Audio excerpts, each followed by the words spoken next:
All right, today we're going to look at how Kirk got mated. And Kirk lost this game and had the courage to submit it to our Patreon page. He perhaps did not know it was going to fall into my cruel hands. He might have thought a tender soul like Coaster or David might have got it, but no, it has fallen to me. I'm happy to do it. It's a very interesting game. And the first thing I just want to remark on is that the beginning moves of this game are played at a very high level, and Kirk and Johan, at least according to what the ratings are saying here, are like around 1700.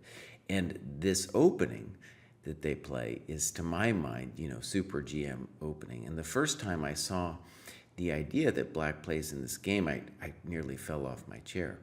So this idea of EF has been around forever. And in a way, like the old school way of thinking of it was like, well, now black's going to get all his pieces out, and maybe white will someday get a pass D pawn, but so what? I'm not going to get mated. All my stuff's coming out. Well, recently, people got a little bit more ambitious, and what they realized was that in a position like this, we could say check to the miserable king, and then h5. And this is where I really lost my mind. I was like, holy moly, you can play chess like that? I had no idea. So, yeah, like I said, huge, big theory, big ideas. And the idea is simple. We have an extra pawn on the king side. Why not push it? Why not push it and see what happens? And the old school concerns about the extra pawn that's healthy in the center, so what? Okay, so let's look at what happens. Kirk notes that he could have played bishop e3 and castles long. Okay, so notice that what he's saying about the pawn majority on the queen side. Let's actually focus on a theme that I brought up in the video, Pawns Aren't People, or Why Pawns Aren't People, in this episode, namely the pieces. Let's focus really on the pieces, and what we're also going to focus is on king safety. And the beautiful thing about h5 is black is saying, white, your king isn't very safe. Okay, castles. h4, just full balls, full balls. Now, here white is under some duress, and I just actually want to note something about time before I talk about the duress. This is a 45-45 game, so white gets 45 seconds every move, but still it's not a lot of time. And so one of the reasons I think Kirk lost this game is that in this position, it says he spent 8 minutes on 92. And that's going to kill you later. So this is a intuitive decision and should be played at least, under a minute. Okay? So, yeah, later we're going to see that your biggest problem, Kirk, was probably time in this game. Not probably, it was time. Okay, so h4, h3. Now, one thing I want to say about h3 is, I was going to say, of course you're nervous. I don't know if you're nervous. I would be a little nervous here as white. First of all, I'd be a little bit on, if I hadn't seen this before, I'd be on tilt. I'd just be like, oh my gosh, you can play chess like this. And let me show one variation because I think it's important. Bishop f4, I think, should be on our mind to develop and also to take away the good bishop. Now, the problem, when I say good bishop, I also mean just to really limit his possibilities against our king. The problem, of course, which I assume you saw, is that he's got rook e2 and queen e2. And maybe we could even still play this position just because our development's good and yada yada. But the point is just for us to be aware that bishop f4, I think, is kind of on our agenda. h3 is very bold. Bold because you're creating a weakness. I get it. You're afraid of h3. I totally understand. And it's here that black starts to muck it up. And one of the things that's amazing, too, about this game to me is, like, black has played super GM moves to get to this moment. I mean, this is full alpha zero with the h-pawn over here. And what black really needs to understand, okay, is that he's got one problem, okay, and that's the knight on b8. He's got to get the knight into the game. And I don't know if it's exactly this position, but in a similar position on a game I was commentating at the U.S. Junior 2019, I think a Wonder Liang played a plan like this, knight d7, f8. Then I think it was even something wild like g5, king g7, knight g6. You know, you could also go through knight e6. The biggest point I want to make is just simply the knight has to get involved. Once the black knight gets involved, white truly has grief against his king. Until the knight gets involved, we don't have any troubles. Okay, so bishop e6 is weird from a variety of standpoints. I'm going to guess that what white is motivated by here is the rather primitive attack against h3 like that, which it probably won't work unless you get your knight involved. The knight really has to be involved for something like that to work.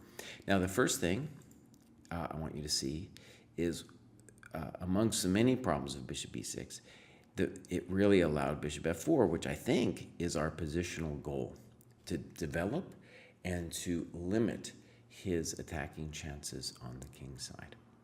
Now, your move, knight f4, certainly makes sense.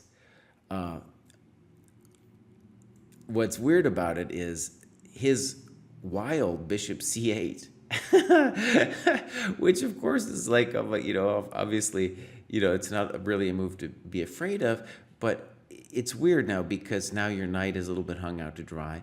And eventually, I think black wants to play g5 anyway, Okay. But in any case, I like your move. And the reason I'm going to bring up that bishop f4 point, we're going to see it a little bit later too, because I have a feeling that trade wasn't central to your mind. Okay, so bishop f5, you're doing fine. He snips, and you're just doing great. I like it. I love it. Knight g6. Now here's where it gets weird for me. You play rook fe1, and to my mind, we really want to take the bishop because then the knight is really hung out to dry, and I don't see any way for him to get at us, and then we've achieved all of our goals. So notice he doesn't take your bishop. I don't know why. I don't know why he doesn't take it. Knight takes f4. Queen c7, and now you get to do it for free, as it were. Rook e4, beautiful move, right? And it's here that we got to say you've outplayed your opponent positionally. Now you have the healthy pawns, but more importantly, your knight is much better, and he has no initiative on the king side. So, and you got the e file. So beautiful, very well done. And now, as is common in these situations, your opponent's going to lose his mind. So king f8, rook a e1, beautiful. Poor move, very poor move, losing as far as I can tell. And you find the correct queen c5, and he plays what's got to be dubious, rook e7. Now, I haven't added up all the time, but a little later I think you said something like you'd use 38 minutes, so we're around that point of the 45 here. Of course, you get 45 seconds to move. But this is the moment where your spidey sense should say, hey, I'm killing this guy, and maybe I'm missing something, but here's what I was thinking. So knight f4, and you wrote knight takes f4, rook takes f4, but here it's over, right? Rook takes e7. So I think somehow you missed that in the game as well. And it's weird because obviously you're playing knight f4 to distract the knight from that square. And then a cool variation is, I think, if here, knight d5, I'm sure knight takes g6 is a beautiful advantage too. Actually, the pawn endgame might just be winning, but this is the fancy way to play with snip, snip, and if here, here. Why even be fancy, actually, right? Just take, and I'd be very surprised if that pawn endgame wasn't winning. In any case, so there was your tactical moment, and one of the key things to say is when you outplay your opponent strategically, there is almost always some kind of tactical finish to the game that you're going to need to have time enough on the clock to find. So instead it goes like this, and we let the opponent back in the game. B6. Interesting. Notice this is far more complicated than the other one. Boom, boom. And here, interestingly, I think rook b8. Why is it interesting? Because I feel like your opponent doesn't activate his pieces here that quickly. And here, I really liked rook d8 instead of knight d5. And the reason I'm going to stress that is your opponent actually goes on a little quest here with his knight where before he fixes his rook. And to me, it's very suspicious. It ends up hurting you, I think because of your time pressure, but I think it's ultimately suspicious. Okay, knight f4, okay. And he's getting very frisky here. And it's controversial, to say the least, because his knight might get trapped. I don't even know if it's true, but I just want to say it's controversial because it looks very frightening for the guy. Like, I'm not sure the knight gets out, you know, in a position like this. There's no rook b8 because of knight d7. The knight, you know, your knight's just much better than that miserable piece of his there. Okay, so whether it's true or not, this knight d3, very suspect. And what I want you to see about rook c2, I get it, it's time pressure, is that you're being passive here against his silly knight, which doesn't have a friend yet. But now the friend comes, and now we have a problem. And I love your variation, rook e2, saving yourself. Let's go through this. And Kirk, I want to say one of the things I really enjoyed about this game is I can tell that, you know, you did not look at it with the computer and you really were trying to write out your thoughts, and that's exactly the kind of thing that I recommend for anybody submitting a game, to both to the show and just for your own chess improvement. I mean, feel fine to look at the computer afterwards, but for this stage of things, definitely try to see things on your own. And why are you doing better in this position, or why are you holding despite the fact that you're down a pawn? Well, you've got the more active knight and the more active king. Okay, so maybe we could say you're better too. Okay, so here we go. G3, now you're in a little trouble. And then, oh no, rook e1. And I just want to say, as a personal reflection, I remember the first time I saw a GM work somebody with a rook and a knight in an endgame, and it was very surprising to me because it just didn't seem like mates were possible in the endgame. But as my sensei Smyslov says, the rook and the knight are very good at exploiting local weaknesses. So even already here, we have to say you're in a little bit of trouble, maybe more than a little bit. Okay, Kirk, I enjoyed the game. And if anyone would like to submit a game to our Patreon page, you can do so.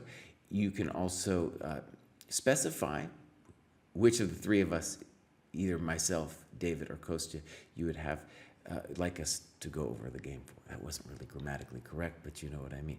Okay, till next time, everybody. Bye-bye.